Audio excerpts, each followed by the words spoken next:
पहले ये बताएं मेरी आवाज आ रही है कि नहीं आ रही? जी सर, जी सर, क्लियर आ रही है। फोन यूज नहीं कर रहा हूँ, जा रहा है उसमें। तो आपको आवाज आ रही है नहीं आ रही है जानना चाह रहा हूँ। जी सर, क्लियर आ रही है।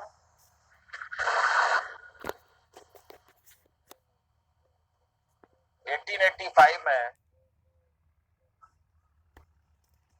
ऑलमोस्ट अब हिंदुस्तान को पूरी तरह जीता जा चुका है और लगभग 40% हिंदुस्तान पर 1880 के आसपास चलते हैं, 1885 के। मेजर जितने वॉर थे वो सब ओवर हो चुके हैं। लगभग 40% हिंदुस्तान को जीता जा चुका है और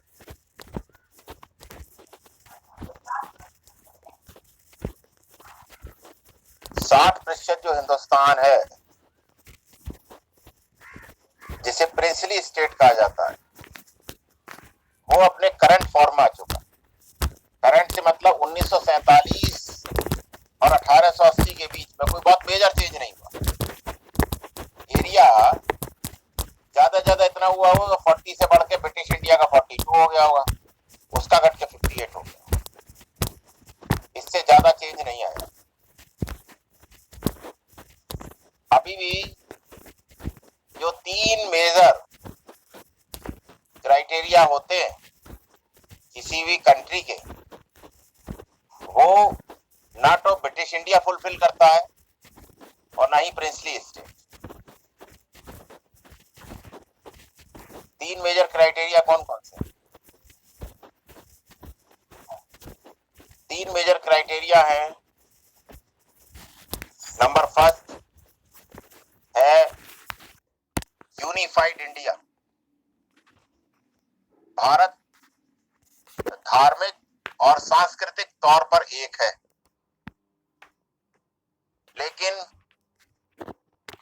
इन बीच के लगभग 1000 सालों में, यानी 700 के बाद से 700 एडी से लेकर के और 1880 तक,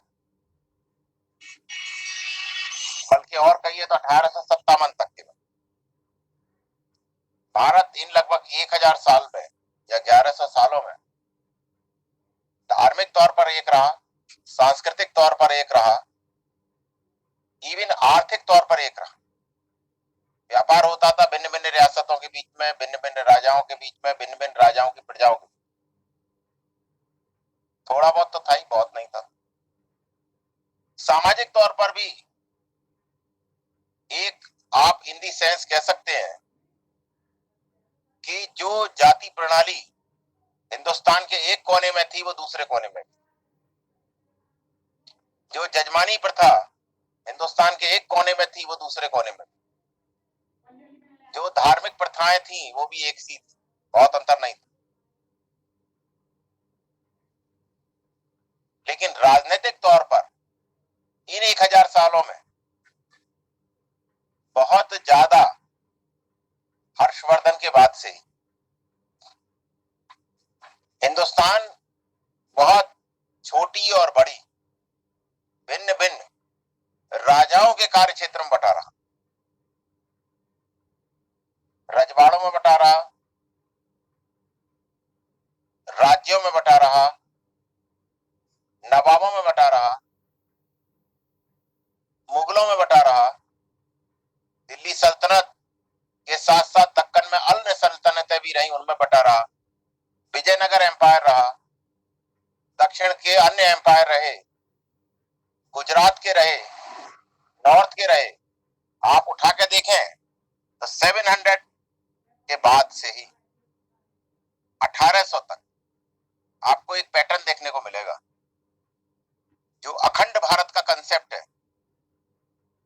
वो पूरी तरह से राजनीतिक रूप से एक नहीं था। सामाजिक, धार्मिक, सांस्कृतिक एकता थी, लेकिन राजनीतिक रूप से एक नहीं। मेरी इस बात से कि 1857 के आसपास आते आते राजनीतिक जागृति आई और एकता शुरू हुई। देखिए, इसीलिए वीर सावरकर ने 1857 को प्रथम स्वतंत्रता संग्राम कहा, क्योंकि राजनीतिक रूप से हिंदुस्तान के एक होने की बात तभी से शुरू होती है, लेकिन वो भी पूर्ण नहीं थी। उसकी पूर्णता आई 1947 में, लेकिन उसका महत्वपूर्ण पड़ाव आया 1880 के आसपास। धार्मिक एकता, सांस्कृतिक एकता, इवन सामाजिक एकता, एक जैसी प्रथाएं, ऑलमोस्ट कुछ डेविएशन के साथ, एक जैसी परंपराएं। इवन आप देखिए, ये हिंदुस्तान में दो ही उत्तराधिकार की परंपराएं हैं, मिताक्षरा और दायभाग। ये पूरे हिंदुस्तान में लगातार प्रचलित रही उस पीरियड में, पिछले उस 1100 साल में। उससे पहले भी थे। कृषि प्रधान था आर्थिक तौर पर। आप देखिए, ऐसा नहीं था कि साहब उस पीरियड में जो है वो केरल में औद्योगिकरण हो गया और उत्तर भारत में कृषि प्रधान था ना, पूरा हिंदुस्तान ही कृषि प्रधान। संयुक्त परिवार था। संयुक्त परिवार अगर राजपूताना में था तो संयुक्त परिवार विजयनगर एम्पायर में भी था। संयुक्त परिवार ऐसा नहीं था। देखिए, मैं आपको जो इतिहास पढ़ाऊंगा वो केवल राजनीतिक इतिहास नहीं पढ़ाऊंगा, वो आपको पर्याप्त समझ नहीं देता। राजनीतिक इतिहास की सबसे बड़ी खराबी यह है कि वो केवल राजाओं और उनके युद्धों के बारे में और उनकी संधियों के बारे में तो बताता है, लेकिन समाज और उसकी आर्थिक स्थिति के बारे में कुछ नहीं बताता। संयुक्त परिवार तो विजयनगर एम्पायर में भी था। चेर चोर पांडे में भी संयुक्त परिवार हुआ करता था। इवन कश्मीर में संयुक्त परिवार हुआ करते थे। उत्तराधिकार के नियम भी एक जैसे ही थे ऑलमोस्ट पूरे हिंदुस्तान। तो जो लोग ये कहते हैं कि साहब अंग्रेज केवल हिंदुस्तान में एकता लाए और हिंदुस्तान को अखंड बनाने में उन्होंने सहयोग किया, नहीं तो हिंदुस्तान खंडित हो जाता, मैं इस बात से बहुत इत्तेफाक नहीं रखता हूं। बहुत ऑलमोस्ट बिल्कुल इत्तेफाक नहीं रखता हूं, क्योंकि राजनीतिक एकता को आप संपूर्ण एकता नहीं मान सकते। इसके लिए धार्मिक, सांस्कृतिक, परंपरा, इन सब की एकता होना जरूरी है। जो विवाह के नियम थे, वो विवाह के नियम भी सप्तपदी का सिद्धांत कहता है कि अगर स्त्री ने पुरुष के साथ 7 फेरे ले लिए, जो कि मूल रूप से शिव के विवाह से आया है। हिंदू धर्म में अगर किसी एक देवता के विवाह को एक सांस्कृतिक परंपरा मानते हुए प्रतिवर्ष अगर आयोजन किए जाते हैं तो वो केवल शिव विवाह है। अन्य किसी देवता के विवाह को इस तरह से सेलिब्रेट नहीं किया जाता। तो सप्तपदी का जो सिद्धांत है, जिसमें कि ये था कि साहब 7 फेरे लिए जाएंगे, वो केरल में भी था, 700 एडी में भी था और 1800 एडी में भी था। वो तमिल प्रदेश में भी था, वो कन्नड़ प्रदेश में भी था, वो कामरूप में भी था। ऐसा नहीं था कि कामरूप में कोई दूसरा तरीका था। वो राजपूताना में भी था, वो हिमाचल की पहाड़ियों में भी था। विवाह की परंपराएं एक थी, उत्तराधिकार की परंपराएं एक थी, तरीके एक थे, कानून एक थे। यह अलग बात है कि वो कानून धर्मशास्त्र से अधिक प्रभावित थे।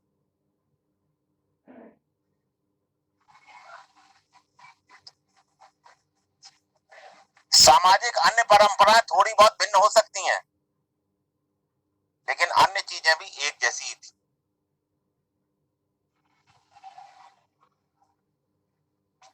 तो सांस्कृतिक एकता का इससे बड़ा प्रमाण क्या मिलेगा कि धर्म, विवाह, पूजा पद्धति, तपस्या की परंपरा तो हर क्षेत्र में रही है हिंदुस्तान के में, और इसका सबसे ज्वलंत उदाहरण आदिगुरु शंकराचार्य, इनका जन्म केरल में हुआ लेकिन उन्होंने तपस्या कश्मीर में करी।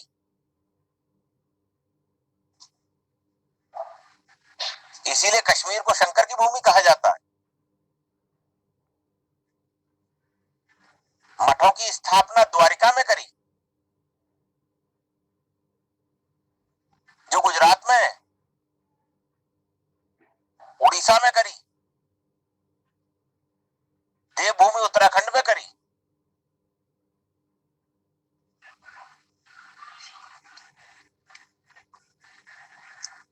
तो यह दिखाता है कि हमारी सामाजिक, सांस्कृतिक और धार्मिक एकता को, जो अंग्रेजों की देन नहीं है, वो किसी बाहरी शक्ति की देन नहीं है, वो हिंदुस्तान में इवॉल्व हुई है, उसका उद्विकास हुआ है, कहीं से वो डिफ्यूज करके नहीं आई।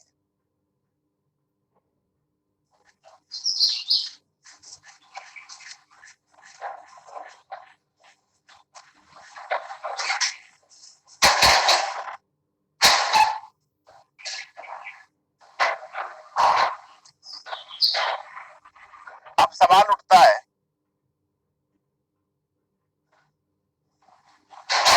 कि आर्थिक एकता, हाँ आर्थिक एकता है, पूरा देश कृषि प्रधान था, ये तो एक तथ्य है। पूरे देश में, एक मिनट होल्ड करिए, एक ट्रैक्टर निकल रहा है।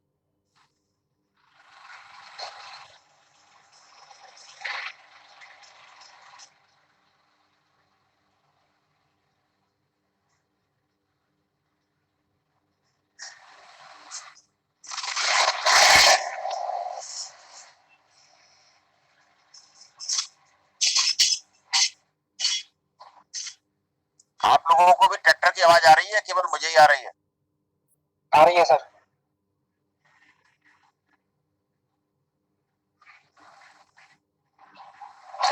पूरे देश में जो खेती के तरीके हैं, उनमें कोई बहुत अंतर नहीं था। कोई एरिया बता सकते हैं इन 1100 सालों में कि खेती कहीं बैलों से ना होती हो? पूरे हिंदुस्तान में बैलों से खेती होती थी, राजपूताने में भी बैलों से खेती होती थी, तो दक्षिण भारत में भी बैलों से खेती होती थी।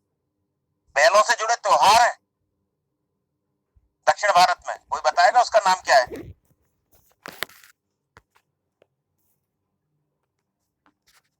कोई बताएगा? अभी सुप्रीम कोर्ट में बहुत विवादित रहा है वो।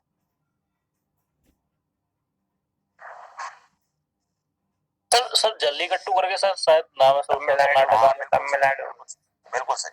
वो किससे रिलेटेड है? कौन सा एनिमल उसमें जुड़ा हुआ है? सांड। सर बैल ही जुड़ा हुआ है, सांड जो है उसमें गांड होता है सर। इसका अर्थ यह है कि गौवंश का पालन पूरे हिंदुस्तान की सांस्कृतिक एकता को दिखाता है या नहीं दिखाता?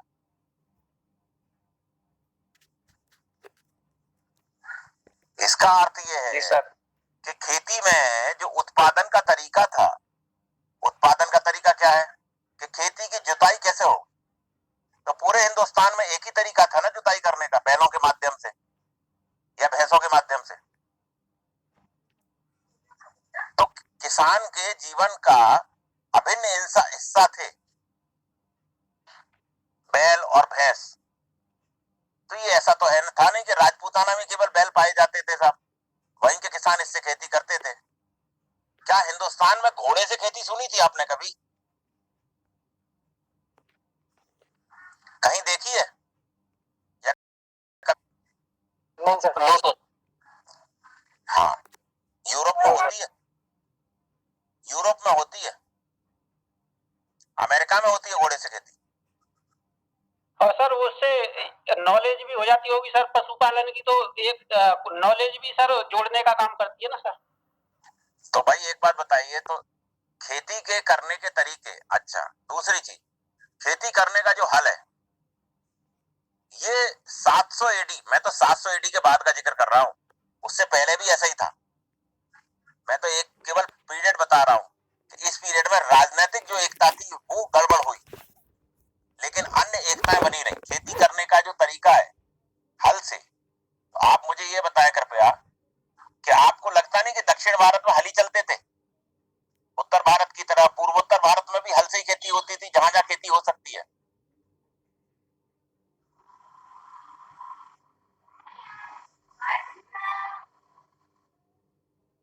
ये सर हल के तो सर प्रमाण सर हड़प्पा से भी मिले हैं सर, वहाँ तो वहाँ पे भी इसका सर इसका मतलब आर्थिक एकता थी या नहीं थी? जी सर। पशुपालन करना, जिसमें बकरी पालन, भेड़ पालन,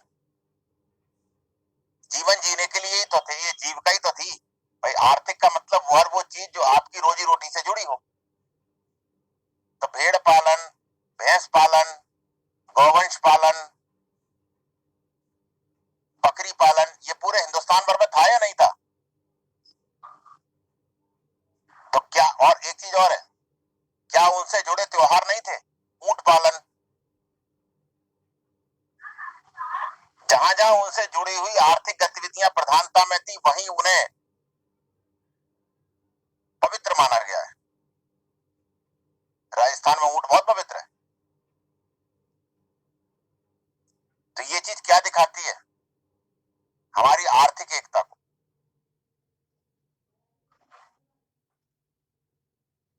सर हमारे उत्तर प्रदेश में तो सर कुत्ते के लिए भी एक विशेष दिन होता है, उस दिन सर कुत्ते को खिलाया जाता है, मतलब पकवान बना के सर। भाई कुत्ता जो है वो एक ऐसा जानवर है जिसे हिंदुस्तान क्या पूरे विश्व में इंसान ने सबसे पहले, अगर किसी जानवर का डोमेस्टिकेशन हुआ है, घरेलू अगर किसी को बनाया गया है, तो वो डॉगी है। क्योंकि डॉग को मिलता है भोजन और इंसान को मिलती है सुरक्षा।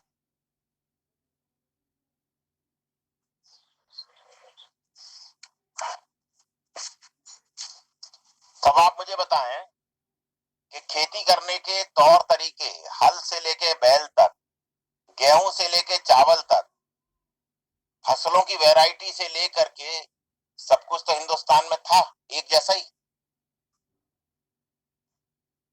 तो कैसे कहा जा सकता है कि हिंदुस्तान साहब एक नहीं था उस पीरियड में भी? और व्यापार तो उन्हीं चीजों का होता है ना, जो कि जिन चीजों का उत्पादन होता है। इन चीजों का उत्पादन ही नहीं होगा, उसका व्यापार क्या होगा? तो उत्पादन भी तो इन्हीं चीजों का होता था, खेती पे ही निर्भर थी सारी जनता।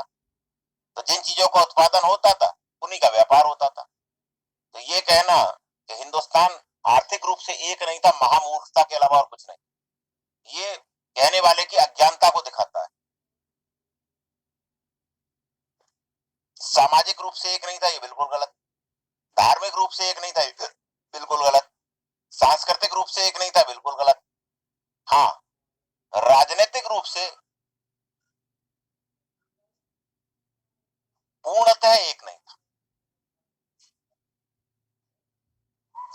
तो बीएल ग्रोवर से लेके बिपिन चंद्रा से लेके जितने राइटर की किताब है, उन्होंने बड़ा श्रेय दिया इस बात को कि साहब रेलवे का विकास हुआ और अंग्रेजी भाषा आई। अंग्रेजी भाषा आने से क्या हुआ कि साहब सभी जगह के लोग एक प्लेटफॉर्म पर आकर के बातचीत करने लगे। तो अब एक तमिल जो है बंगाली से बात कर सकता था, बंगाली पंजाबी से बात कर सकता था। सारी हिस्ट्री की किताबों में दे रखा है। और ये भी दे रखा है साहब, रेलवे के विकास ने हिंदुस्तान को यूनिफाइड किया। क्या रेलवे से पहले हिंदुस्तान में, मैं ये मानता हूं कि रेलवे का योगदान है, रेलवे का बहुत बड़ा योगदान है, डाक एंड टेलीग्राफ का बहुत बड़ा योगदान है, लेकिन विकास केवल रेलवे ने किया? क्या इससे पूर्व में बैलगाड़ियों से कोई व्यापार नहीं होता था? भाई तब समाज की आवश्यकताएं भी कम थी और समाज की आबादी भी कम थी, तो बैलगाड़ी से भी व्यापार तो हुआ ही करता था। बस इतना हुआ कि रेलवे ने उसका मैकेनाइजेशन कर दिया। आपको रेलवे का फायदा ये हुआ कि ट्रांसपोर्ट बल्क में हो गया।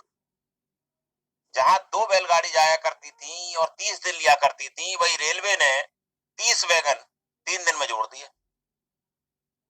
तो ट्रांसपोर्टेशन स्विफ्ट हुआ है, स्विफ्ट मतलब तेज हुआ है, लेकिन ये नहीं था कि इंडियन सोसाइटी में इकोनॉमिक एक्टिविटीज बिल्कुल जीरो थी।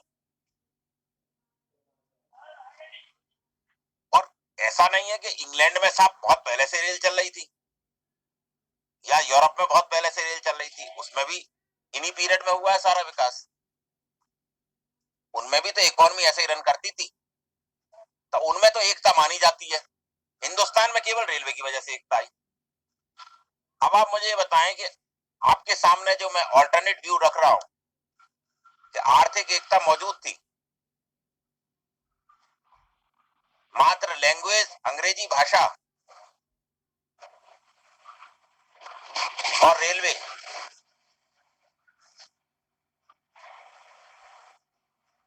यही एकमात्र ऐसी चीजें नहीं है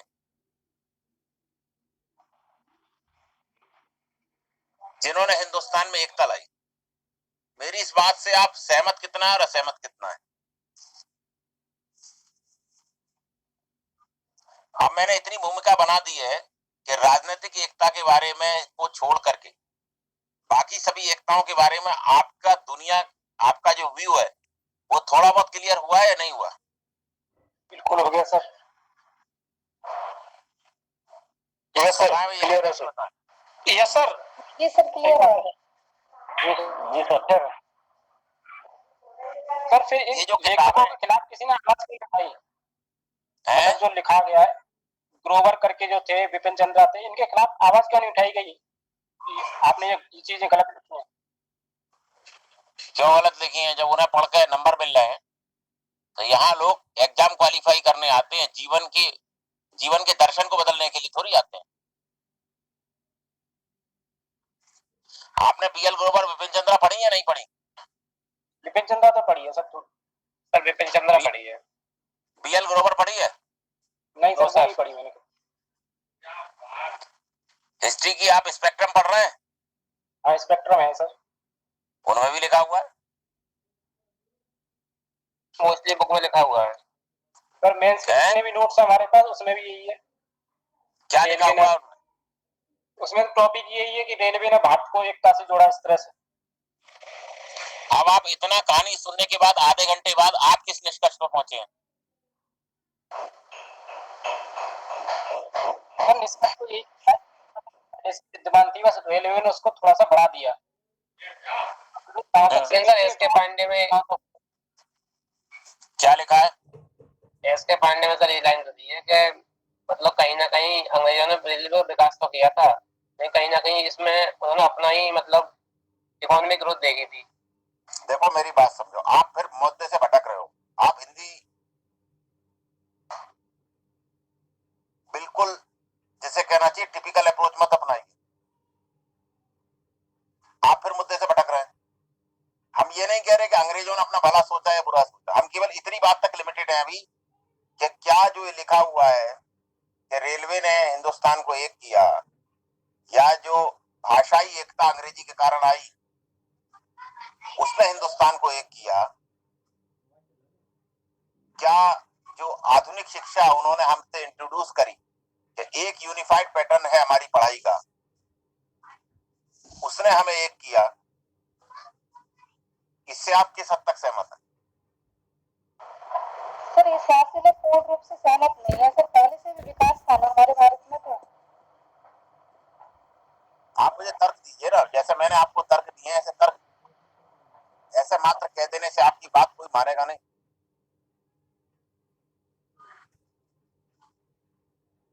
आप तर्क दीजिए ना। सर जैसे शिक्षा में बात की जाए तो गुरुकुल थे, तो पूरे भारत में गुरुकुल पद्धति से पढ़ाई होती थी, उत्तर भारत और दक्षिण भारत। अभी देखो मैंने बहुत सही शाबाश, मैंने देखो अभी तक शिक्षा के बारे में नहीं बताया। अब आप अपने दिमाग की ब्रेन स्टॉर्मिंग शुरू करिए, रट्टू तोते मत बनिए, ब्रेन स्टॉर्मिंग शुरू करिए। बिल्कुल सही निकाला, बताओ इसके बारे में। पहले भी तो सर एक था, क्योंकि सर अगर महाभारत को देखा जाए तो उसमें सर द्वारका से लेकर के और सर उधर असम तक के सर सेनाएं एक साथ युद्ध हुआ था, तो सर उसमें भी तो एकता देखी जा सकती है। हाँ बिल्कुल राजनीतिक एकता थी वो, मैं इसीलिए तो 700 के बाद की बात कर रहा हूँ। 700 से पहले तो राजनीतिक रूप से भी एक था। सर इसमें ये भी तो था कि जो उस समय हमारा भारत आत्मनिर्भर था और सर उसमें हम कृषि पे मूलभूत करते हैं। और सर उद्योग थे हमारे यहाँ पे, छोटे छोटे उद्योग थे बहुत ज्यादा, जिनका निर्यात ज्यादा होता था हमारे यहाँ पे। मैं एकता की बात कर रहा हूँ यार, आयात निर्यात की बात नहीं कर रहा। एक्चुअली आंसर में, मेज के आंसर में इस तरह से डाइवर्ट मत करिए उस आंसर को, केवल एकता पे आइए।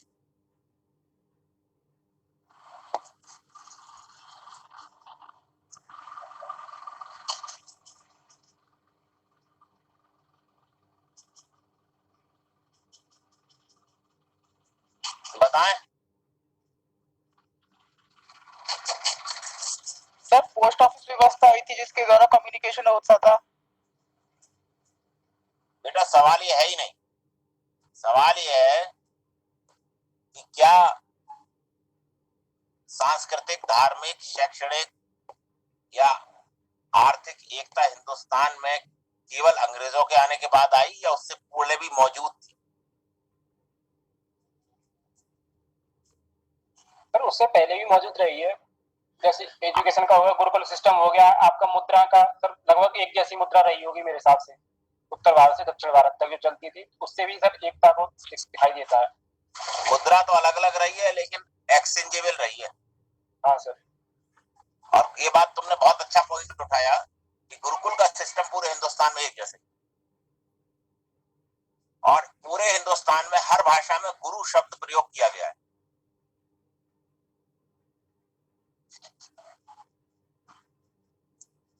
तो ये जो किताबों में लिखा हुआ है कि साहब हिंदुस्तान को, ये कौन बच्चा बता रहा था कि हर एक किताब में लिखा हुआ है? स्पेक्ट्रम में भी लिखा हुआ है कि नहीं लिखा हुआ?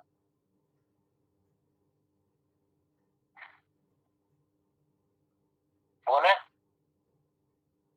हाँ सर, मैंने बताया था, शिवम ने लिखा हुआ है सर, इसमें मेंस की बुकें हैं और स्पेक्ट्रम वगैरह, इसमें रेलवे का ही ज्यादा जिक्र है एकता के लिए, एक पोस्ट ऑफिस का और इसका तार वगैरह के लिए।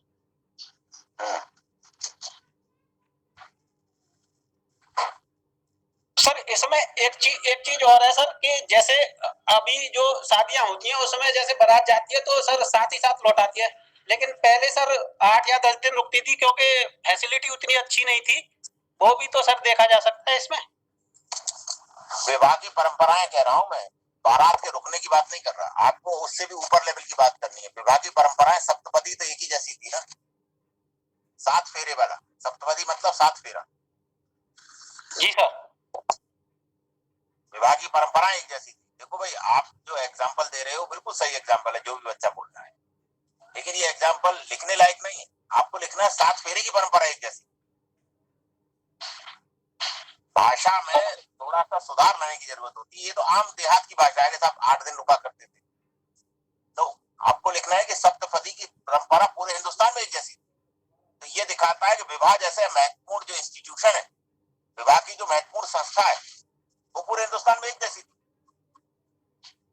इवन विवाह का जो मंत्र है, जो भगवान विष्णु को समर्पित है, मंगलम भगवान विष्णु मंगलम गरुड़ध्वज, ये पूरे हिंदुस्तान में बोला जाता है विवाह के वक्त।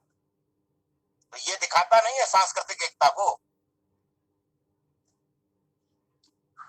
नहीं सर, जब अगर एकता तब ज्यादा थी, क्योंकि अगर अब के परिदृश्य में देखा जाए तो अब बहुत ज्यादा दंगे और उस तरह की लड़ाइयां ज्यादा हो जाती हैं। जब 8 या 10 दिन बारातें रुकती थी तो सर बहुत ही बिल्कुल गलत एग्जाम्पल, बिल्कुल गलत एग्जाम्पल, पूरे आंसर की मट्टी कूट देगा ये एकदम। आप जबरदस्ती अपने एग्जाम्पल को फिट कर रहे हैं, बिल्कुल रॉन्ग एग्जाम्पल। और रही बात दंगे और ये सब की, तो समाज में हमेशा से ये चीजें विराजमान रहती हैं, लोगों में डिफरेंसेस हमेशा रहते हैं। मैं जिस topic, stick adherence to the topic, आप अपने टॉपिक पर बिल्कुल एडर रहिए, इधर उधर मत भागिए। जी सर। सर एकता के तौर पे सर देखें तो सर हम जैसे अंग्रेजों के बाद तो सर निश्चित तौर पे सर उस पर सुधार हुआ था, क्योंकि सर जो थी सर जाति व्यवस्था थी सर, वहाँ पे सर सभी जातियां सर एक साथ आई थी। तो चलिए अब पहला क्राइटेरिया तो हो गया। अब डिस्कशन मैं ओपन एंडेड छोड़ता हूँ, और आप लोगों को 5 मिनट देता हूँ।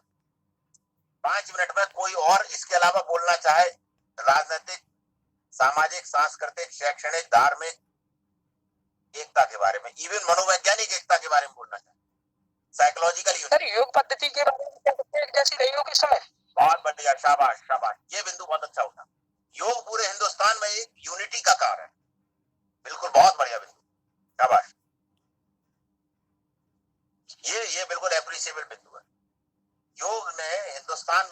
एकता कायम रखी है। सभी समाजों में योग की परंपरा रही है। ये भी एक एकता ही दिखाता है, हमारी सांस्कृतिक एकता दिखाता है। नेक्स्ट। सर इतिहास में सर हम इस चीज को भी सर जोड़ सकते हैं कि अशोक के सर जो शिलालेख मिलते हैं सर वो भारत के सर विभिन्न राज्यों में सर और काफी सर उसमें मिलते हैं सर प्राकृत में सर ब्राह्मी लिपि में और भी सर अरामाइक वगैरह मिलते हैं सर, तो उसे भी सर हम कोट कर सकते हैं यहाँ पे। भाषाई एकता रही है एक तरह की। ये सर उन्होंने भी सर एक सूत्र बांधने का काम किया था सर वहाँ पे। बिल्कुल बिल्कुल रही है। अरे भैया यही वो हिस्ट्री का बेस है, यही हिस्ट्री का है। जब मैं आपके अंदर पढ़ाऊंगा और आपके अंदर का वो सोचने को मजबूर करूंगा कि आप इस एंगल से भी सोचिए। वो जो हिस्टोरियंस ने चश्मा लगा दिया है आपके आंखों के ऊपर, उसे देखिए, लेकिन अपनी आंखों से देखिए। कहीं ऐसा तो नहीं कि चश्मे में ही कोई फॉल्ट हो। सर जिस दंड पद्धति की बात कर सकते हैं, मतलब पूरे भारत में ऐसी रही दंड पद्धति, दंड देने की पद्धति। बिल्कुल सही, बहुत बढ़िया बहुत बढ़िया बहुत बढ़िया। भाई और बच्चे क्यों नहीं पार्टिसिपेट कर रहे हैं? इन दो बच्चों ने बहुत अच्छे पॉइंट निकाले। योग का पॉइंट एक जैसी रही है, दंड पद्धति भी ऑलमोस्ट एक जैसी रही। सर इसमें हम सर भारत की भौगोलिक स्थिति को भी मेंशन कर सकते हैं सर। नहीं, भौगोलिक एकता की बात ही नहीं हो रही, क्योंकि अंग्रेजों ने तो ये कहना शुरू किया था ना कि 1857 में जब उसका विद्रोह की असफलता के एक कारण में ये भी है कि साहब हिंदुस्तान तो केवल एक भौगोलिक इकाई है, ज्योग्राफिकल यूनिट है, मतलब ना कोई एकता नहीं है, ना सांस्कृतिक, ना सामाजिक, ना धार्मिक, कोई एकता नहीं। अंग्रेजों ने तो ये भी पॉपुलराइज कराया है। और इवन हमारे हिंदुस्तान के बहुत सारे लेखक इस बारे में लिखते हैं कि कोई एक केवल हिंदुस्तान तो एक केवल भौगोलिक इकाई है। तो आपका ये अध्ययन उन लोगों को एक करारा जवाब है जो ये कहते हैं कि हिंदुस्तान तो केवल एक भौगोलिक इकाई।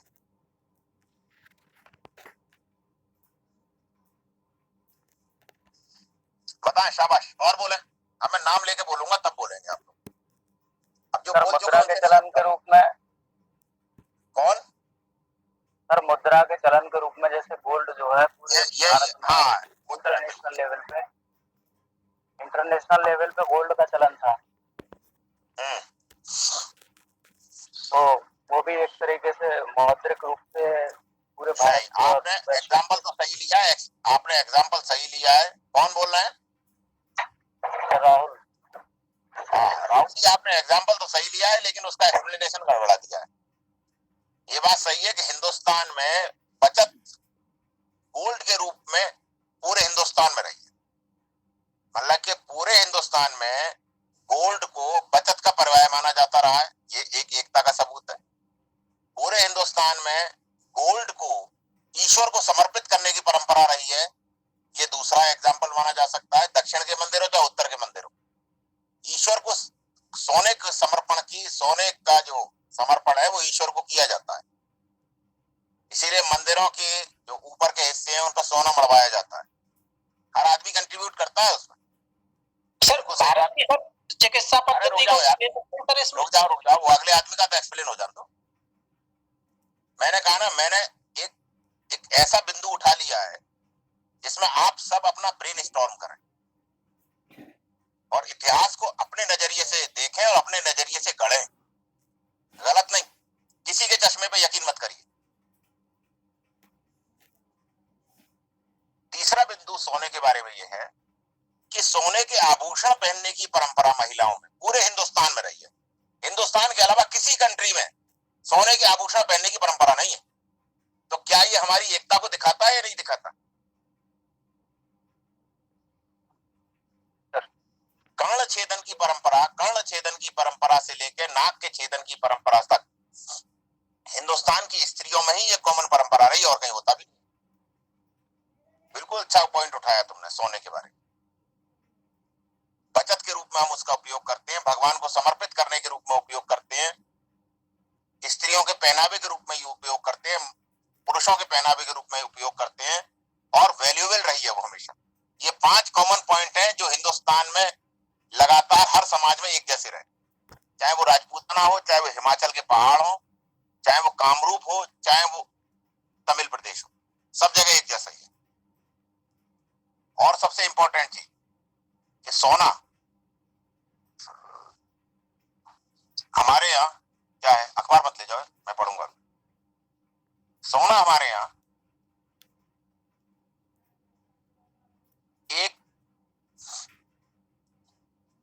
परमानेंट एसेट के रूप में हर समाज में, हर जाति में, हर वर्ग में माना जाता रहा। बहुत सारे देश ऐसे हैं जिनमें सोने को बहुत भाव नहीं देते। एसेट का, संपत्ति के कई रूप होते हैं।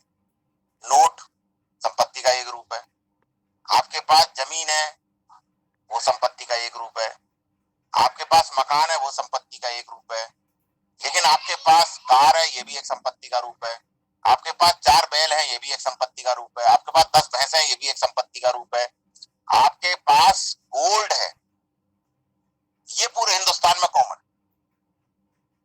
मतलब हो सकता है कि कुछ समाजों में, जैसे अब शहर का समाज है उसमें भैंस रखना संपत्ति नहीं मानी जाती, गांव में मानी जाती है, लेकिन गोल्ड रखना हर जगह संपत्ति मानी जाती है। ये मैंने एकता के रूप में आपको मनोवैज्ञानिक एकता दिखाता है हमारे समाज।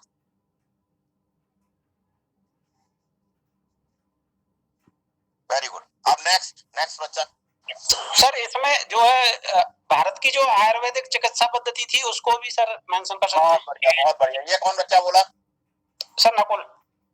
Very good, very good. चिकित्सा पद्धति की एकता, सुश्रुत और चरक का योगदान पूरे हिंदुस्तान में। Very good. अब मुझे बताओ कि इन किताबों में सही लिखा हुआ है क्या ये कि हिंदुस्तान की एकता का श्रेय अंग्रेजों को जाता है?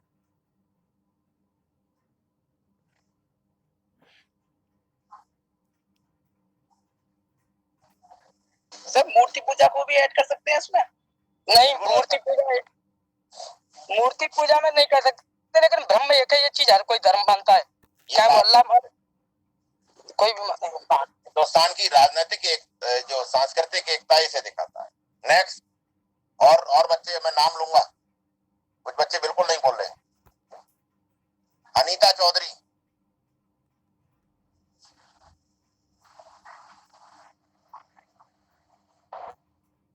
अनीता चौधरी।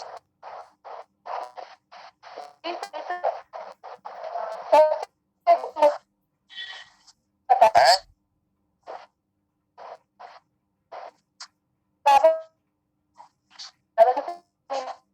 क्या कह रही हैं? आवाज नहीं आ रही मुझे।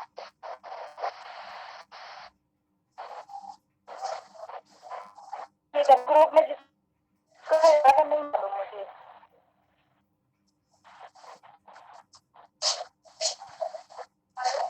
अन्नू कुमारी।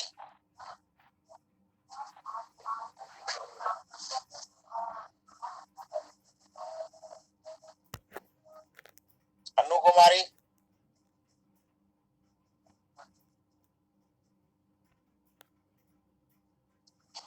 ये बच्चे हैं वीक क्लास में या नहीं है?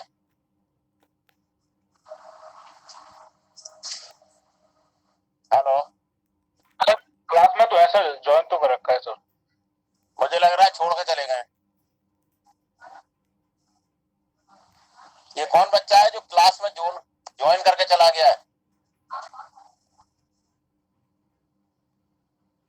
कमल प्रकाश। जी सर। बताएं।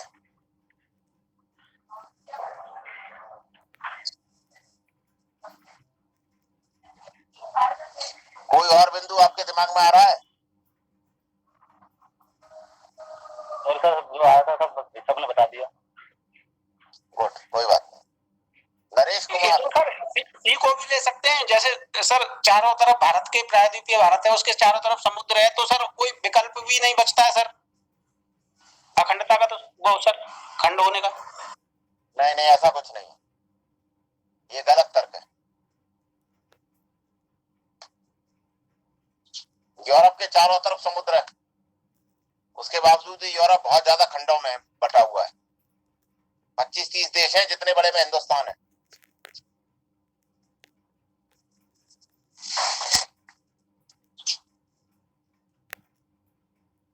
नरेश कुमार।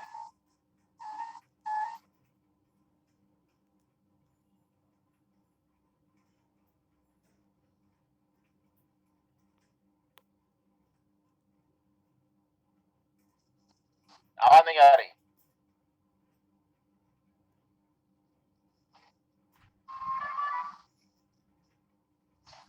सर व्यापारिक पद्धति हो सकती है। आपका नंबर आएगा, चिंता मत करिए। पूनम पाठक। जी सर। सर हमारे जो प्राचीन ग्रंथ हैं उनके हिसाब से सर हमारी जो एकता है वो बिल्कुल बरकरार है प्राचीन काल से ही। हमारे जितने भी प्राचीन जो ऋषि मुनि हुए उन्होंने अपनी सारी चीजें दी। जैसे मान लो ज्योतिष के बारे में अगर हम बोले तो ज्योतिष के ग्रह नक्षत्रों का ज्ञान उनको पहले से ही था और उसको तो पूरा वर्ल्ड भी मानता है और विदेशों से भी लोग स्टडी करने हमारे यहाँ पे आए हैं कई। गलत गलत गलत भाषाबाजी है। आप मुझे बिल्कुल पॉइंट टू पॉइंट बताइए कि पॉइंट आपने अच्छा उठाया है लेकिन एक्सप्लेन गलत किया राहुल की तरह। यहाँ आपको इस बात पर नहीं है चर्चा हो रही कि ज्योतिष का ज्ञान हिंदुस्तान से निकल के पूरे विश्व में फैला। ये टॉपिक नहीं है। टॉपिक ये है कि हिंदुस्तान की एकता। हिंदुस्तान की एकता ये सही पॉइंट है कि ज्योतिष जो है पूरे हिंदुस्तान में व्याप्त है और पूरे हिंदुस्तान में हर जगह उसे हर समाज में व्यक्ति उसे मानता है। That's a good point. जी सर। सर मानते तो है सर उसमें मतलब सब लोग इन्वॉल्व भी है और उस पर ट्रस्ट भी करते हैं हमारे यहाँ के लोग। बहुत ट्रस्ट। मतलब जितने रीति रिवाज है सर ज्योतिष के हिसाब से ही चल रहे होते हैं, ग्रह नक्षत्रों के हिसाब से चल रहे होते हैं। ट्रस्ट की जहाँ तक बात है, देखिए हम इस बात पर नहीं जा रहे हैं कि कौन ज्यादा करता है कौन कम करता है। हम केवल उन बिंदुओं को उठा रहे हैं जो कि हिंदुस्तान की एकता को एस्टेब्लिश करते हैं। ये बात सही है। ज्योतिष की परंपरा और ज्योतिष का ज्ञान हिंदुस्तान की एकता को दिखाता है। आइए जी sir. Poonam Tripathi. Poonam Tripathi. Yes sir. Sir almost सबने अपने अपने पॉइंट्स जो दिए हैं मुझे तो यही सब लग रहा है। सभी ने आई थिंक दे ही दिया है।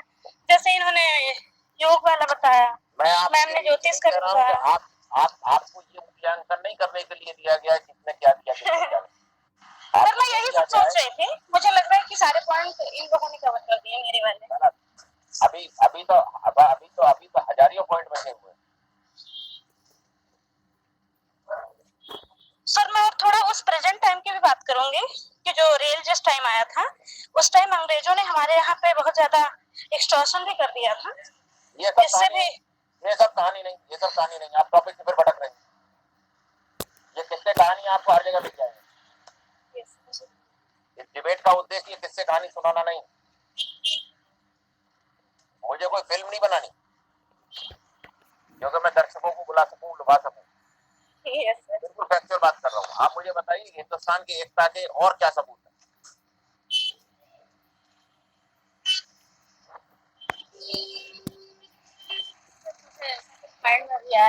कोई बात नहीं, याद करके डालिएगा।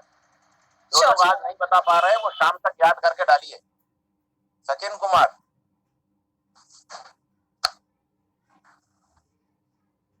Yes sir. बताएं सर। जिस हिसाब से हमारे यहाँ जो मंदिरों की शैलियों का निर्माण जो हुआ था, जैसे हमारे उत्तर भारत में द्रविड़ शैलियों के कुछ मंदिर हैं और उस हिसाब से कहीं ना कहीं धार्मिक क्षेत्र के हिसाब से भी कहीं ना कहीं एकता को ठीक है। मंदिर के निर्माण की शैली उत्तर भारत में नागर शैली में, दक्षिण में द्रविड़ शैली में। तो जो मंदिर के निर्माण की शैली है, बहुत अच्छा पॉइंट तुमने उठाया। वो हिंदुस्तान भर में एक जैसी है, मात्र 2 या 3 शैलियां। जी सर। और उनमें कुछ मिक्स भी है। जी सर। जैसे साउथ है उसमें द्रविड़ है, एक्सट्रीम नॉर्थ है उसमें बेसर है। जी। और नागर जिस हिसाब से उत्तर भारत में अधिकांश शैली नागर में, लेकिन मथुरा में जिस हिसाब से रंगनाथ जी का मंदिर जो है सर वो द्रविड़ शैली में। बेटा वो नए बने हुए हैं। वो ये बात भी सही है कि दक्षिण भारत में भी कुछ मंदिर नागर शैली बने हैं, मैक्सिमम द्रविड़ में। हिंदुस्तान के नॉर्थ में मैक्सिमम नागर में है लेकिन कुछ द्रविड़ में। और बीच वाला जो मध्य प्रदेश से लेकर उड़ीसा वाला, उसमें दोनों में मिक्स मिलती है।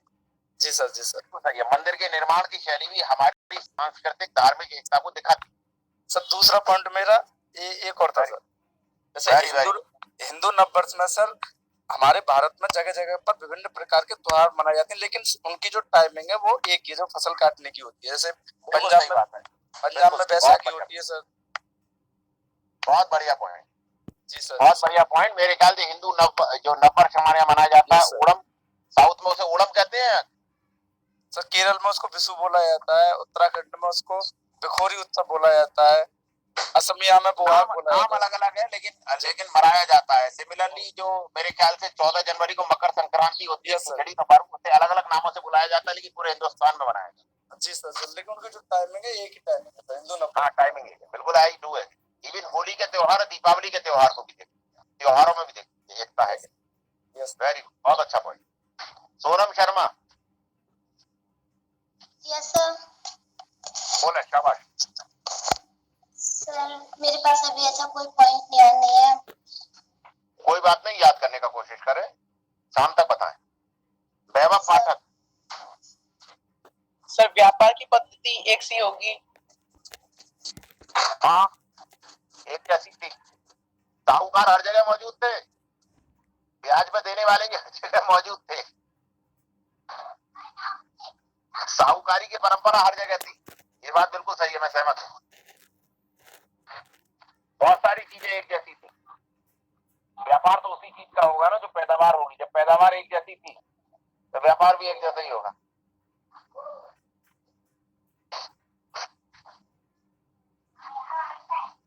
अगला वैभव पाठक के बाद Vikas Sharma.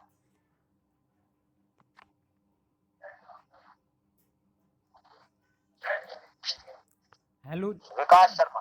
Hello sir. Sir question repeat कर दीजिए, क्योंकि मैं थोड़ा काम से गया हुआ था, तो मैंने थोड़ा दोबारा ज्वाइन किया है सर। रिकॉर्डिंग भी लगा के चला गया था, मैं तो बाहर था। आपने क्या बिल्कुल नहीं सुना? सर थोड़ा बहुत सुना है सर। ये जो अभी सचिन जी ने बताया था, ये त्योहार वाला जो बताया था कि ये मतलब धार्मिक और ये जो त्योहार मनाने वाली हमारे मतलब देश में था, क्योंकि जो ये जो कैलेंडर के तौर पे हमारा जो जब फसल कटती है उसके बाद जो त्योहार मनाए जाते हैं, जैसे पंजाब में ये लोहड़ी और असम वगैरह में ये बनाए जाते हैं। आप छोड़िए, आप इधर उधर की बातें हाँ करें बिना बात के, वो किसी काम की नहीं है वो। आप मुझे साफ साफ समझ में आ रहा है। 20 साल नौकरी करते हो गए, मुझे समझ में तुरंत आ जाता है कि कौन रेस्पॉन्स कितना कर रहा है और क्यों कर रहा है, तो समझ में तुरंत आ जाता है। एक दो बच्चे इस क्लास में ऐसे हैं जो ज्वाइन करके और पलायन कर जाते हैं, और अगली बार भी ये हुआ तो मैं उन्हें ग्रुप से कर दूंगा रिमूव। सर मैं पहले ही बता के गया था, मैंने उन्हें शिवम भैया को बता दिया था और नूतन भाई को बता दिया था कि मैं क्लास रिकॉर्डिंग पे। कोई बात नहीं, मैंने कहा ना don't do it next time. 2 बच्चे और हैं जिन्होंने ऐसा किया है, जिन्होंने कोई रिप्लाई नहीं किया है, मैं नाम नहीं लूंगा, बस वो समझ लें कि मैं उन्हें अगली बार भी हुआ तो ग्रुप से रिमूव कर दूंगा।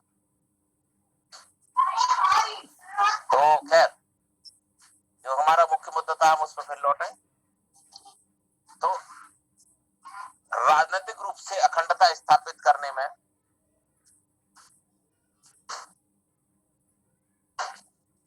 अब हमारा बिंदु मेन आता है। इतनी बैकग्राउंड बनने के बाद आसपास आते आते इतनी पढ़ी लिखी पीढ़ी आ गई कि जो ये समझ चुकी थी कि हिंदुस्तान इन सब बिंदुओं पर तो एक है, लेकिन राजनीतिक तौर पर भी एक नहीं।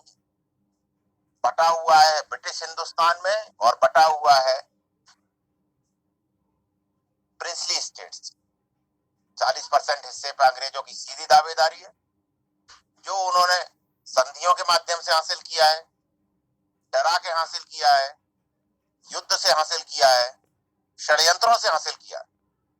और 60% हिस्से पर तो हिंदुस्तान के ही राजा मौजूद हैं, नवाब मौजूद हैं, लेकिन वह भी उसी तरीके से राज कर रहे हैं जैसे अंग्रेज करते हैं। लोकतंत्र तो वहां भी नहीं है, और वो भी पूरी तरह से सरेंडर है अंग्रेजों के सामने, क्योंकि 1857 में उन सब ने भी एक ओथ ली थी कि हम महारानी की प्रजा बन के रहेंगे। बस अंतर इतना है कि उन्हें वहां जाके बैठने की अनुमति और हमें खड़े होने की भी नहीं। इससे ज्यादा कोई अंतर नहीं। जो राजे रजवाड़े 60% हिंदुस्तान पर कब्जा थे 1947 तक, 1857 से लेकर के, क्योंकि ऑलमोस्ट 1880 के बाद अंग्रेजों ने कोई फ्रेश कब्जा नहीं किया। 57 के बाद तो मेरे ख्याल से अगर हम एरिया वाइज स्टैटिस्टिकली निकालें तो 57 तक उनके हिस्से में लगभग 37% भारत आ चुका था। बचा हुआ 2-3% उन्होंने भले लिया हो आगामी 20-30 साल में, इससे ज्यादा नहीं। 40 पे आकर के वो परमानेंटली स्टे कर गए, और बाकी 60% तो उन्होंने हिंदुस्तानियों पे ही छोड़ दिया।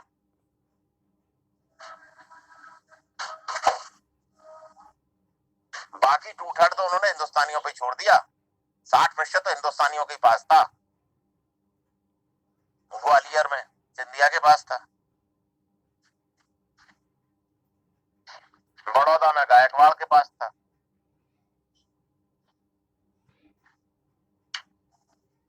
मैसूर में वाडियार वंश के पास था, भोपाल में नवाब के पास था, भोपाल का नवाब।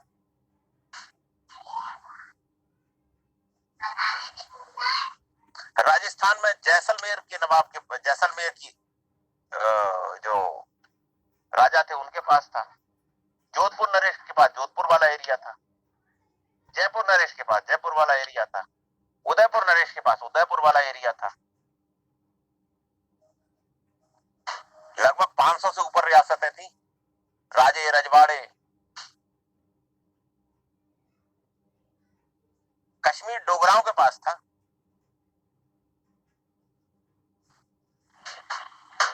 पंजाब मेरे ख्याल से 50 से ज्यादा रियासतें थी। नाभा अलग थी, जींद अलग थी, पेप्सू अलग थी, पटियाला अलग थी। हर एक के अलग राजा हुआ करते थे, उनकी अलग अलग सत्ताएं थी, अलग अलग कानून थे। राजनीतिक, धार्मिक, सांस्कृतिक की बात ही नहीं कर रहा मैं, आर्थिक की भी बात नहीं कर रहा, एक जैसी थी ऑलमोस्ट। किसानों की दशा सब जगह एक जैसी थी, केवल राजनीतिक पहलू पे बात कर रहा हूं। तो ये जो पीढ़ी थी जो 1857 के बाद से लेकर के 1880 तक, अब आप इमेजिन करिए कि एक व्यक्ति जो 1820 या 30 के आसपास पैदा हुआ है, वो 1880 तक आते आते 50 साल का हो चुका, मेरी उम्र तक पहुंच चुका। तो उसे समझ में तो आ गई सारी चीजें एजुकेशन से। और उसने 1880 तक आते आते हर एक व्यक्ति ने अगर 20-20 लोगों को भी ज्ञान बांटा होगा, जैसे इस क्लास में कितने लोग हैं, 15 लोग तो मौजूद हैं ही है ना, तो 15 लोगों के दिमाग में तो स्ट्राइक किया होगा ना। तो ऐसे पढ़े लिखे बहुत लोग रहे होंगे पूरे हिंदुस्तान में, कम से कम उस पीरियड में 10,000 तो रहे ही होंगे। अगर मैं मान लूं कि उस पीरियड में हिंदुस्तान की आबादी 1880 के आसपास 20 करोड़ के आसपास थी, 20 करोड़ से ऊपर भी नहीं थी, देख लेना फर्स्ट जनरेशन में जितनी 20-22 करोड़, 20 करोड़ का 1% भी अगर मैं मान लूं पढ़े लिखे, तो 20,000 तो हो गए ना। इन 20,000 में से अगर मैं ये मान लूं कि 10% लोगों ने भी ज्ञान के फैलाने का काम किया होगा या शिक्षक होने का पेशा अपनाया होगा। पेशा अपनाने का मतलब वो फॉर्मल एजुकेशन दे रहे होंगे शिक्षक होने के बाद, यानी 2,000 लोग। तो 8,000 ऐसे भी होंगे जो नॉन फॉर्मल एजुकेशन अपने आस पड़ोस में फैला रहे होंगे। तो एट ए टाइम हिंदुस्तान में 10,000 लोग इतने जागरूक थे, जो ये मैं आपको अंतर बता रहा हूं इसे समझ रहे हो। इससे कम नहीं होंगे, इससे ज्यादा ही होंगे। ये might be understanding the same things. तो 1880 के आसपास आते आते ये स्टैंडिंग पॉपुलेशन इतनी पहुंच गई हो, मतलब हमारे पास 1860 में ही कम से कम 10,000 लोग ऐसे होंगे इतने पढ़े लिखे, जिन्होंने 1880 तक आते आते एक नई पीढ़ी तैयार कर दी। भाई मैं मानूं कि ये पीढ़ी 1830 के बाद शुरू हुई, तो 1830 से पैदा होने वाली पीढ़ी 1860 तक आगे आते 30 साल की हो गई होगी, और उसने नई पीढ़ी को पैदा कर दिया होगा। और जो नई पीढ़ी आई होगी वो उस पीढ़ी के मुकाबले 4 गुना तेजी से आगे बढ़ी होगी। अगर 1830 से 1860 के बीच में केवल 2,000 लोग हैं, तो 1860 से लेकर के और 1880 तक ये बढ़ के 5,000 या 8,000 हो गए होंगे। ये 3 गुना बड़े होंगे कम से कम। चेन रिएक्शन होती है एजुकेशन में, जैसे एक न्यूट्रॉन 3 न्यूट्रॉनों को जन्म देता है, ऐसे एक पढ़ा लिखा व्यक्ति कम से कम अपने जीवन काल में 3 लोगों को पढ़ा देता है, समझदार बना देता है सिस्टम के प्रति, मिनिमम 3 को बनाता है। आप मुझे बताएंगे बताएंगे आप इतने दिन से पढ़ रहे हैं, आपने घर में कितने लोगों को या आसपास के जितने लोगों को चीजों की जानकारी दी है? कोई ऐसा है जिसने 3 से कम को दी हो?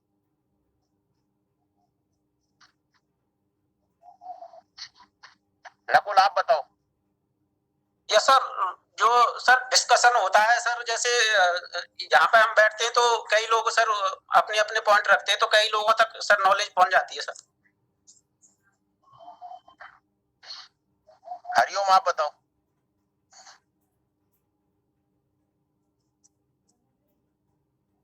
हरिओम आप बताओ। जी सर मैं भी सर इसी बात से सहमत हूँ सर, डिस्कशन से कि सर चीजें सर एक दूसरे के पास पहुंच जाती है सर, एक दूसरे के जो विचार है सर, जो चीजें जो सर हमसे सर जो अनभिज्ञ रहती है सर, जैसे कोई चीज है जो नहीं छूट जाती है सर कवर नहीं कर पाते, तो सर वहां से पता चल जाता है। कितने लोगों तक पहुंचाई? सवाल ये कि आपने कितने लोगों तक पहुंचाई? सर जब भी सर जैसे मौका मिला है तो सर कुछ ना कुछ सर ऐसे किया ही है सर, ऐसी एक्टिविटी सर। कोई ऐसा एग्जांपल बताओ मुझे।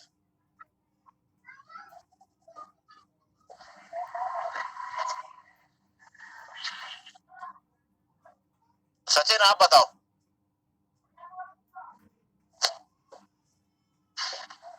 जो आपने अपनी अब तक की पढ़ाई का उपयोग करते हुए 3 लोगों को भी अगर ज्ञान बांटा हो, तो एक किसी को कोई किया हो ऐसा इंसिडेंट सुनाओ।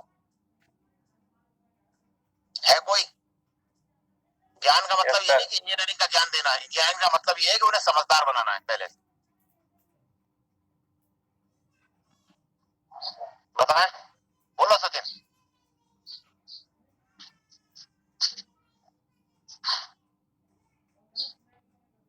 आवाज नहीं आ रही क्या? नहीं सर आवाज क्लियर है सर आपकी। क्या भी ये सचिन कहीं चला गया क्या?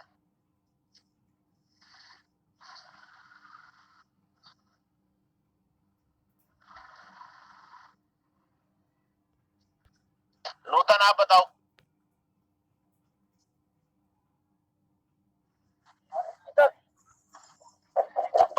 मैंने तो मतलब क्लासें जैसे चलती है क्लास में भी बताया, कभी जैसे गांव में जैसे कीर्तन वगैरह होते हैं उसमें भी काफी चर्चा चली है, तो उसमें भी मैंने सब लोगों को बताया है। मैंने तो सर एमए की क्लास के बच्चे जो होते हैं, हमारी क्लास में बच्चे हैं, तो उनको भी जो है कुछ टॉपिक ऐसे हैं जो उनके बारे में बताया मैंने सर। राहुल आप बताओ। जी सर मैंने जो है लगभग 2 लोगों को बताया, लेकिन बाकी मेरे ग्रुप में जो दोस्त हैं उनसे होता है। अरे यार ग्रुप से मतलब नहीं है, पूरे जीवन काल में अब तक बताओ जिसे आपने पहले से बेहतर समझदार बनाने में सर अगर कोई प्रयास किया हो, टीटी के बराबर भी प्रयास किया हो, तो वो बताओ। जी सर हमारे मामा जी का एक लड़का है, उसको मैं कल ही बता के आया था। मैंने कहा वो नवोदय का परीक्षा देगा, तो उसको कल मैं तरीका ये बता के आया था कि परीक्षा में क्या करना है और क्या नहीं करना है। जैसे कुछ क्वेश्चन ऐसे होते हैं जो छोटे बच्चे नहीं जानते हैं, कि उनमें जो कठिन सवाल होते हैं उनमें उलझ जाते हैं और समय पूरा निकल जाता है, क्योंकि वो उनके पहले जीवन के शुरुआती एग्जाम ही होते हैं, और वो बड़ी मतलब अच्छी अपॉर्चुनिटी उस समय खुले। सुरभि आप बताओ।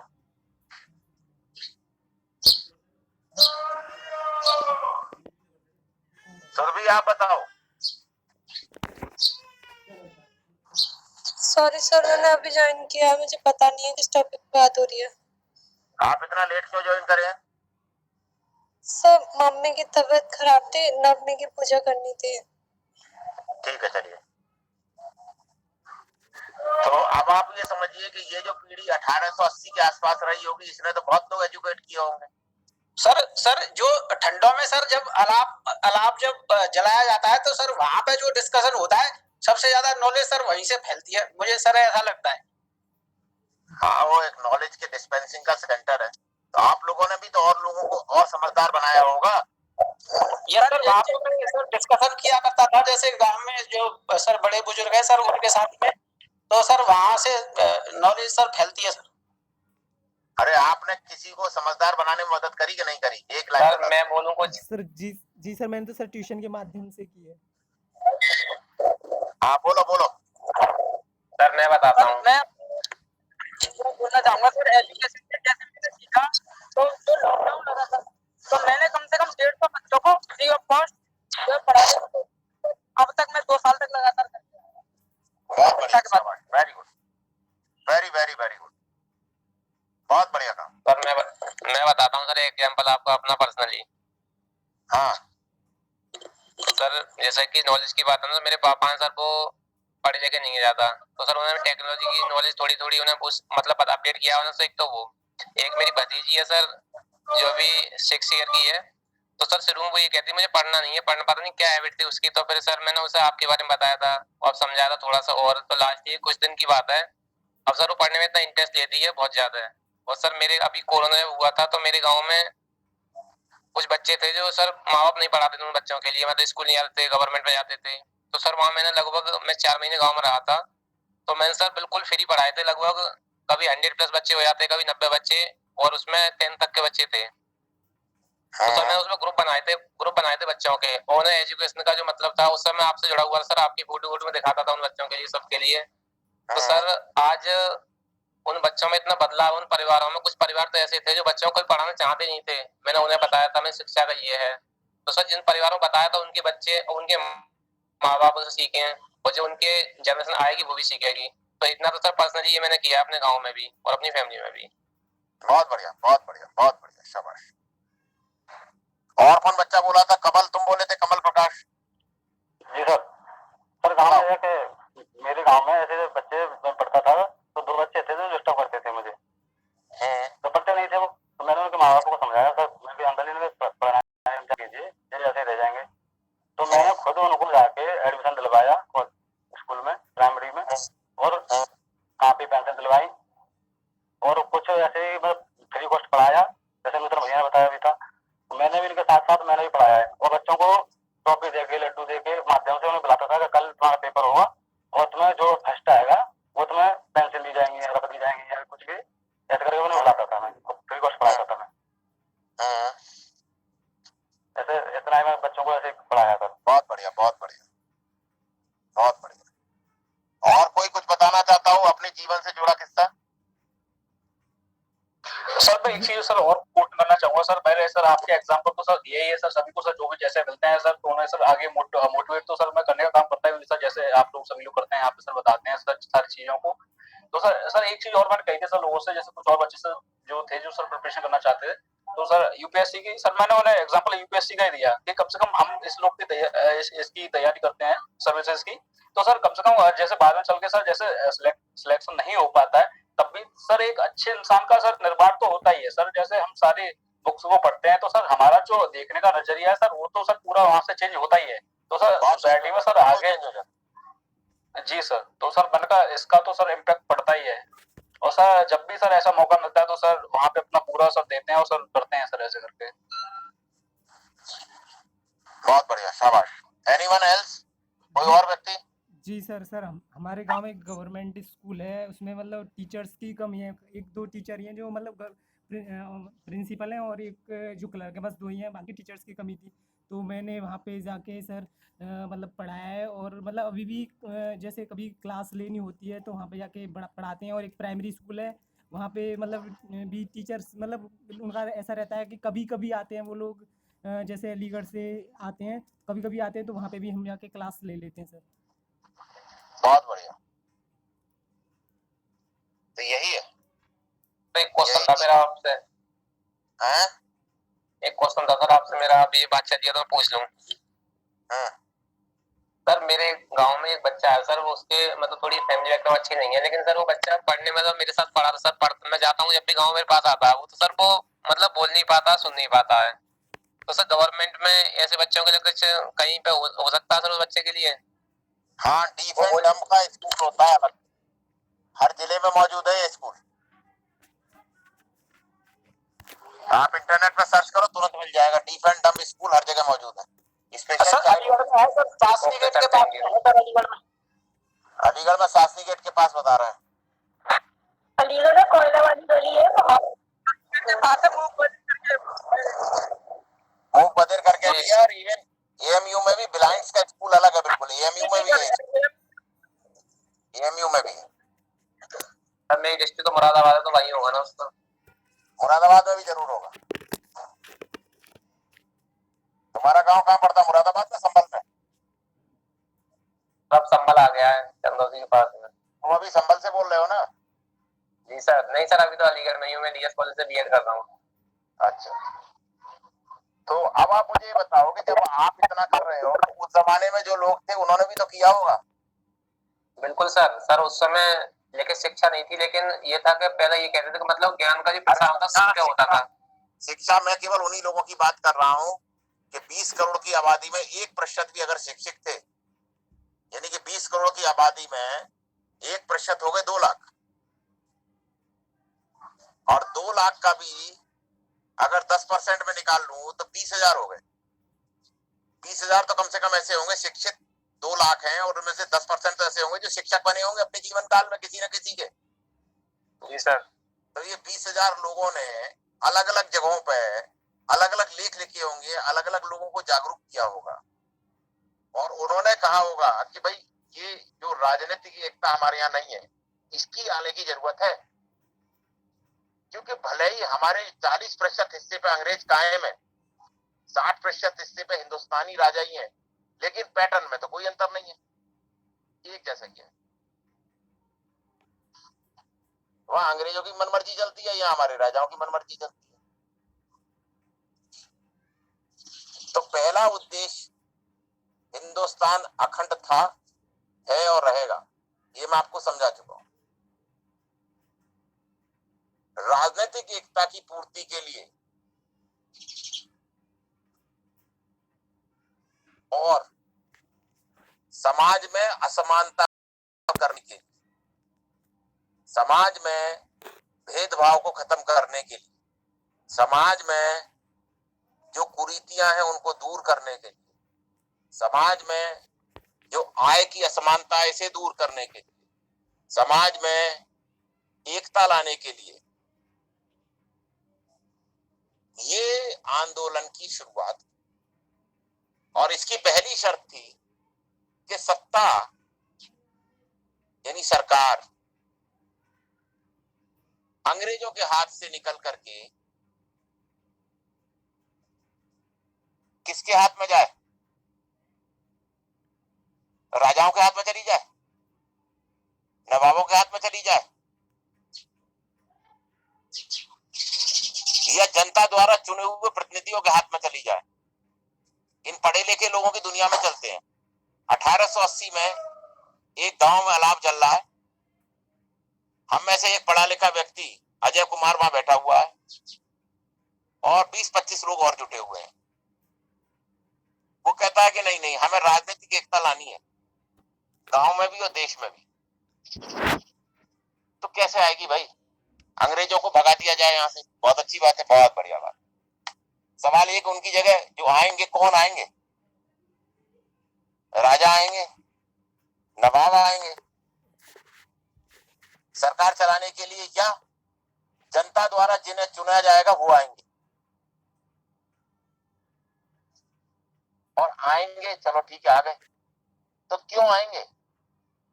कौन आएंगे और क्यों आएंगे? तो कौन में अभी तय करेंगे हम, और क्यों तय करेंगे, और कब आएंगे, और कैसे आएंगे, और कहां आएंगे? तो कहां तो तय हो गया, हिंदुस्तान में आएंगे। कैसे आएंगे, इसकी रणनीति भिन्न भिन्न रहेगी, लिखते चले जाना। कहां आएंगे तय हो चुका है, हिंदुस्तान में आएंगे। कैसे आएंगे, इसके तरीके भिन्न भिन्न हैं, 2-3 मेन तरीके रहे हैं बस।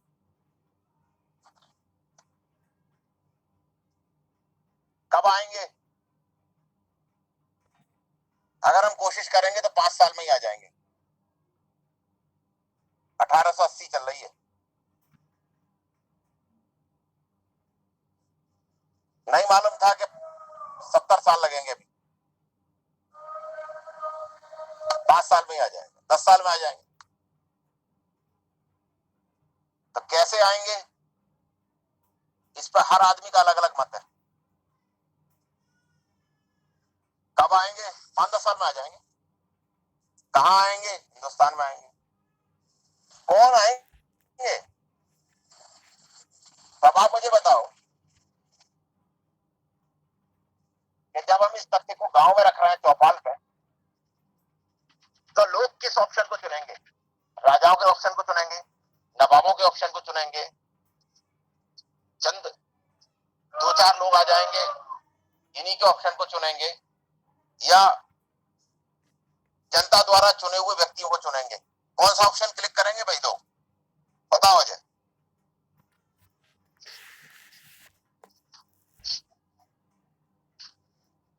बोलो। जनता द्वारा चुने हुए ऑप्शन को। बाकी लोग बताएं।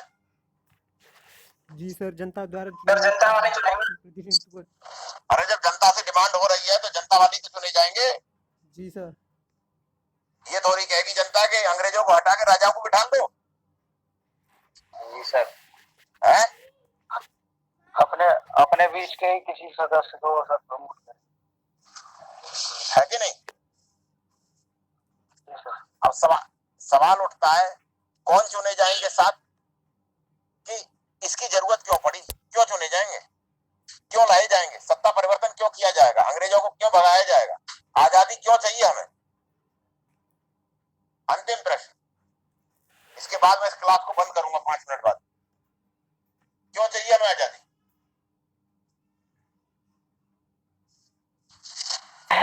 क्या उद्देश्य है हमारी आजादी प्राप्ति का? व्यक्ति की स्वतंत्रता चाहता है और अपने कार्य को करने के लिए स्वतंत्रता चाहता है, मतलब एक लिमिटेशन में स्वतंत्रता हो और उसका शोषण ना हो, वो अपना विकास कर सके, इसलिए। और शाबाश, और बताओ। सर अपनी बात सरकार तक पहुंचाने के लिए वो चाहते थे।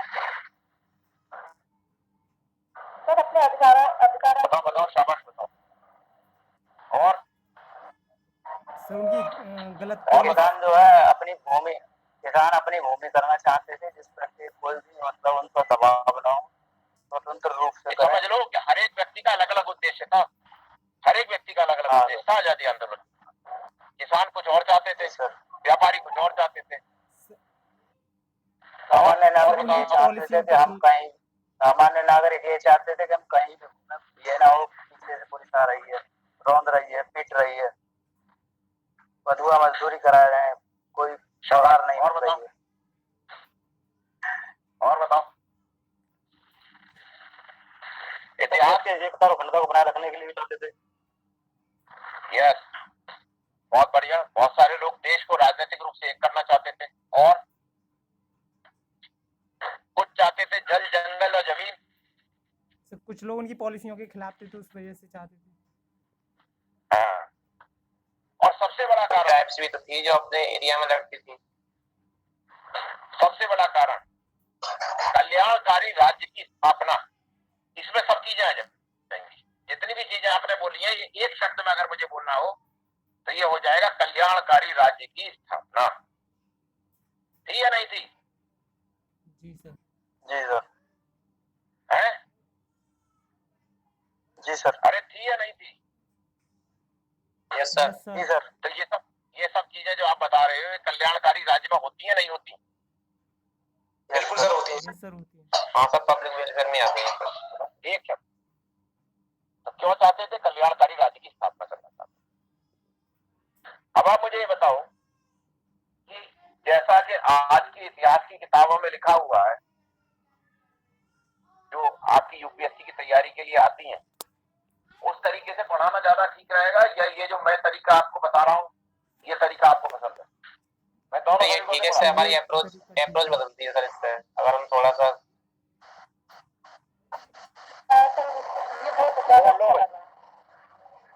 है?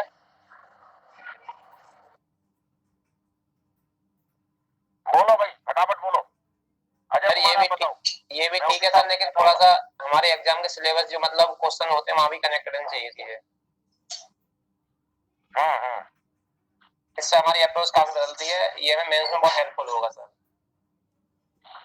चलिए अगला बच्चा बोला अनीता चौधरी। सर आपने जो तरीका अपनाया ना सर मुझे ज्यादा अच्छा लगा सर। इससे अप्रोच बदल रही जो रखने की थी ना पद्धति सर वो बिल्कुल बंद हो गई इससे। अनु कुमारी, अनु कुमारी जी सर। बताएं आप किसके फेवर सर में जैसे हैं? आप पढ़ा रहे हैं, नहीं सर जैसे आप पढ़ा रहे हैं उससे हमारी मतलब कोई थोड़ी सोच भी विकसित